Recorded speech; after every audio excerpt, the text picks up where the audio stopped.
Et quand la tristesse arrive, je sais tu es là, toujours près de moi.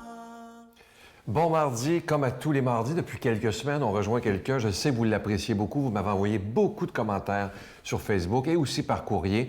Ce que vous me dites, entre autres, c'est « Mon Dieu, que ça fait du bien de voir quelqu'un qui connaît son histoire et qui est un passionné de Saint-Paul. » On le rejoint immédiatement. Nul autre que Gilles Proulx.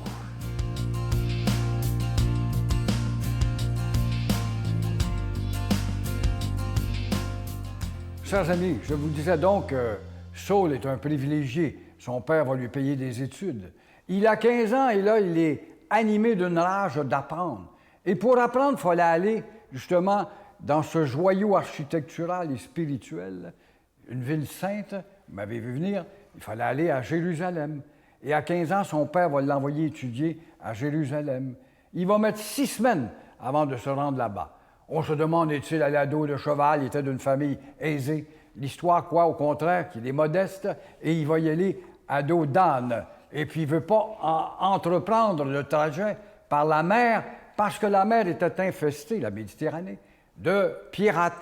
On se souviendra qu'auparavant, Pompée, l'ancien bras droit de César, avait nettoyé la Méditerranée tellement ces pirates dérangeaient la marine marchande des diverses armées, aussi des diverses nations.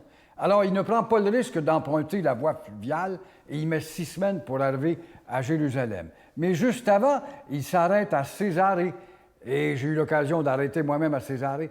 On devine par les ruines romaines et grecques qui sont là la splendeur de cette ville maritime. On voit même incrusté dans le roc un siège du procurateur, derrière lequel siège était écrit Ponce Pilate, et c'est l'authenticité même qui a été confirmée par les chercheurs de l'UNESCO. Alors lui, là, il est émerveillé par la beauté architecturale de cette ville de Césarée, et on est un peu en banlieue de Jérusalem. C'était une ville d'été pour Ponce Pilate. Pourquoi? Parce que c'était plus frais, parce qu'il y avait des grands vents à cause de la mer. Alors on aimait beaucoup aller se reposer à Césarée. Il va donc arriver devant cette merveille quand il voit le temple de Jérusalem, beaucoup plus gros qu'il ne pouvait l'imaginer. Et là, il est avec sa petite tête, là, quoi. Il a 15-16 ans, il étudie 10 ans de temps, il devient un homme à 25 ans, en fait. Et là, émerveillé, étourdi par la beauté, il devient encore très conservateur avec toute sa culture d'histoire du passé de l'Ancien Testament, mais il va tomber entre les bras d'un grand professeur qui s'appelle Gamaliel, et c'était un homme, une espèce de philosophe d'influence grecque, un libéral dans le sens large du mot. Il avait même été outré que le temple ait voté la mort de Jésus. Voyez-vous, il l'aurait libéré, lui, à partir des faits qu'il y avait pour lui faire la justice. Alors, Gamaliel est un homme universel. Il aura comme élève ce jeune Saul, qui a 15-16 ans, et malgré l'évolution intellectuelle et spirituelle de Gamaliel, il n'influence pas pour autant le jeune Saul qui demeure un archi-conservateur, un ultra-conservateur, et il va le démontrer quand il va entendre parler d'un dénommé Jésus de Nazareth. Notre Père qui es aux cieux, que ton nom soit sanctifié, que ton règne vienne, que ta volonté soit faite sur la terre comme au ciel. Donne-nous aujourd'hui notre pain de ce jour. Pardonne-nous nos offenses, comme nous pardonnons aussi à ceux qui nous ont offensés. Et ne nous soumets pas à la tentation, mais délivre-nous du mal, car c'est à toi qu'appartiennent le règne, la puissance et la gloire, pour les siècles des siècles. Amen. Je me permets de solliciter votre aide pour le ministère de la Victoire de l'Amour. Je vous rappelle que votre prière est essentielle, c'est la chose la plus importante, mais comme vous le savez, on doit payer pour être à la télévision, que ce soit pour la diffusion, pour la production. Et ce qui est beau, c'est que ça fait plus de 18 ans qu'on est ensemble à annoncer ce qui est pour moi la priorité des priorités.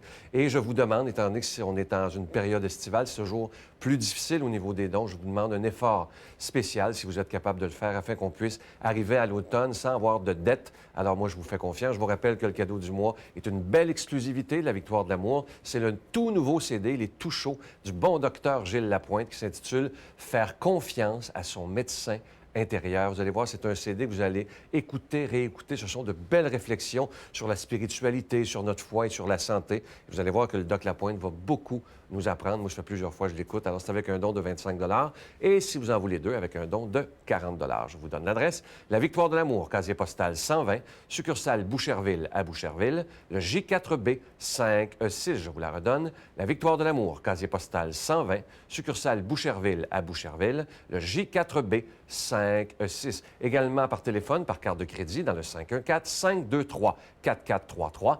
523-4433 ou sans frais, le 1-888-811-9291, 1-888-811-9291 et aussi sur notre site Internet, le www.lavictoiredelamour.org. Alors, je vous rappelle le titre du CD du bon docteur Gilles Lapointe. Écoutez bien le titre, il est beau. Faire confiance à son médecin intérieur.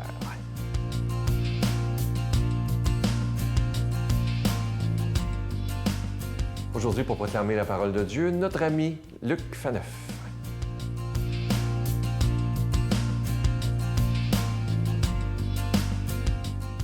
Bonjour, heureux de vous retrouver pour votre rendez-vous quotidien, cette méditation de la parole de Dieu qui est tirée aujourd'hui de l'Évangile selon saint Matthieu.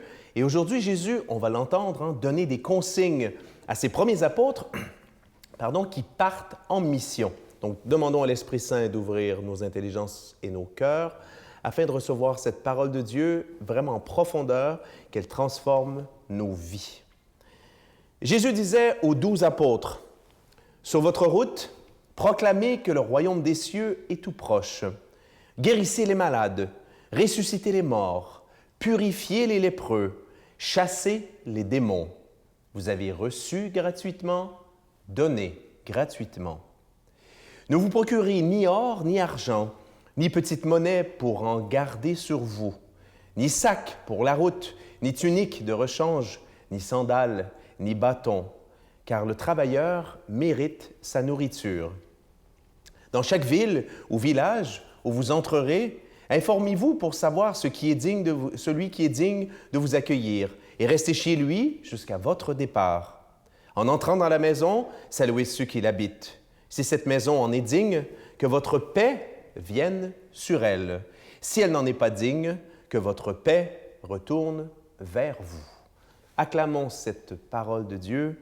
Louange à toi, Seigneur Jésus. Alors, béni êtes-vous chacun et chacune d'entre vous qui nous écoutez, qui avez ouvert votre téléviseur, qui avez ouvert votre ordinateur pour recevoir cette paix de Dieu qui vous est offerte à travers moi, à travers notre émission aujourd'hui.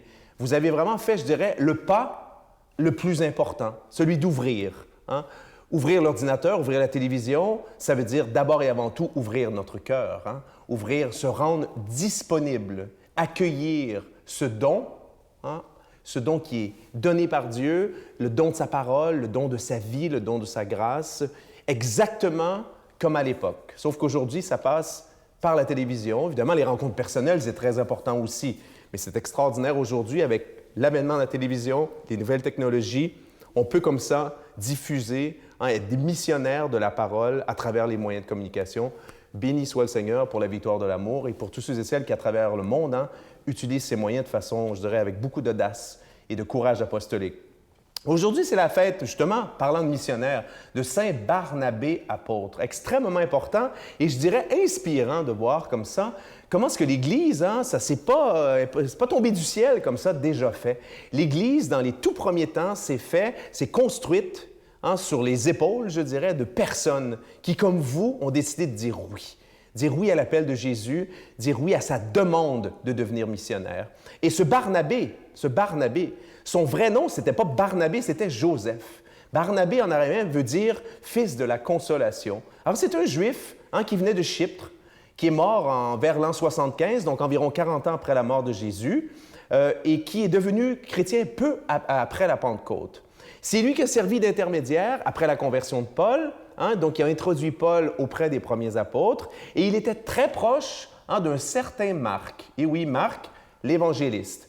Et là, Marc, Paul et lui vont faire un premier voyage apostolique. Et là, pour des raisons qui, ont échappé à l'histoire, parce que Paul ne nous en a pas parlé, il semble y avoir eu une certaine divergence, peut-être une petite chicane aussi. Des fois, dans l'Église, on se frotte un peu les oreilles.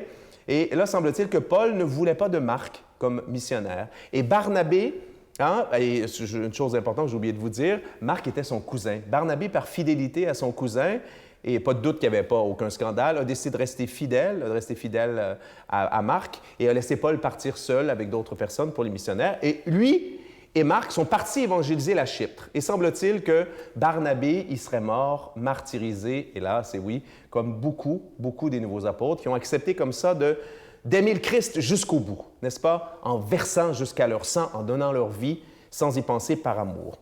Alors, ce Jésus, qu'est-ce qu'il dit aux premiers apôtres et qui aujourd'hui nous interpelle comme premiers missionnaires? D'abord, regardez le choix des verbes. Sur votre route, proclamez que le royaume de Dieu est tout proche. Ça veut dire quoi, ça? Ça veut dire quand Jésus, il y a l'irruption de Dieu dans l'histoire. Il se passe quelque chose. C'est pas... il paraît qu'il y a 10 000 religions dans le monde environ, OK? Mais celle-là, elle est vraiment habitée par la présence réelle et efficace, agissante de Dieu. Et là, les verbes qui suivent le disent. Guérissez, purifiez, chassez, ressuscitez. Il se passe des choses. Les verbes, c'est quoi? C'est un mot qui traduit une action. L'irruption de Dieu, ce n'est pas juste des beaux mots comme ça, c'est des actions. Regardez ce que fait l'Église depuis 2000 ans, ce qu'elle continue de faire encore aujourd'hui, comment est-ce qu'elle est active, n'est-ce pas, pour transformer le monde, pour montrer au monde que Dieu y est entré, que l'amour a fait éruption, je dirais, sur cette terre, cette vallée de larmes et souvent de mal, de haine, pour y mettre plus de lumière, pour y mettre plus d'amour. C'est ça, c'est l'Église, c'est le chemin de l'Église qui continue. Et comme missionnaire, on doit faire ça. N'emportez rien pour la route, intéressant ça. On a tendance à tout vouloir calculer, le reste, non. L'abandon à la providence. Faites confiance à la providence. Vous avez Dieu comme patron.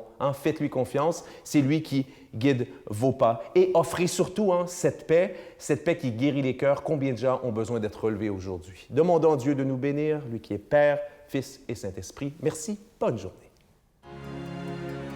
Je vous salue Marie, pleine de grâce. Le Seigneur est avec vous. Vous êtes bénie entre toutes les femmes, et Jésus, le fruit de vos entrailles, est béni. Sainte Marie, Mère de Dieu, priez pour nous pauvres pécheurs, maintenant et à l'heure de notre mort. Amen. Dans le cadre de l'année de la foi, la Victoire de l'amour, en collaboration avec Voyage Intermission, vous invite à une croisière mémorable en Alaska à bord du Celebrity Solstice. Sous le thème « Les splendeurs de la création », vous découvrirez les beautés exceptionnelles du nord-ouest du Pacifique et l'Alaska, qui possède les plus beaux paysages sauvages terrestres et maritimes dont la virginité n'a que peu d'égal au monde. En compagnie de l'abbé Robert Lemire et Sylvain Charon, venez vivre des moments de réflexion, de prière, d'enseignement, avec célébration eucharistique quotidienne du 29 août au 6 septembre 2013. Informations, réservations chez Voyage Intermission au 514-288-6077 ou sans frais 1-800-465-3255. Comme vous le savez, je m'intéresse beaucoup à tout ce que le pape François dit. Je vais souvent sur Internet, presque à tous les jours pour voir les homélies.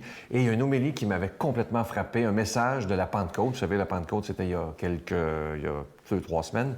Et il y avait 250 000 personnes sur la place Saint-Pierre. Il y en attendait 125 000. Ça a été donc le double. Imaginez, c'était plein. Moi, je suis déjà allé. Ça ne rentre pas tout sur la place Saint-Pierre. Ça déborde de partout. Et la foule criait « François, François, Francesco ». Et le pape leur a dit, depuis tantôt que j'entends crier « François, François », mais où est Jésus là-dedans? Ne vous attachez pas à moi. Imaginez la profondeur de ce pape qui veut qu'on se tourne vers Jésus. C'est là son message. Et je vous invite vraiment à lire ce que dit le pape François. C'est vraiment d'une profondeur merveilleuse. À demain. C'est dur de voir son gars devenir un bon. Prendre la drogue, la bière avec ses chums. Y a bien des soirs où ce que j'ai souffert, voir briser le cœur de ta mère. La Victoire de l'amour remercie de tout cœur les Résidences Soleil de leur accueil si chaleureux.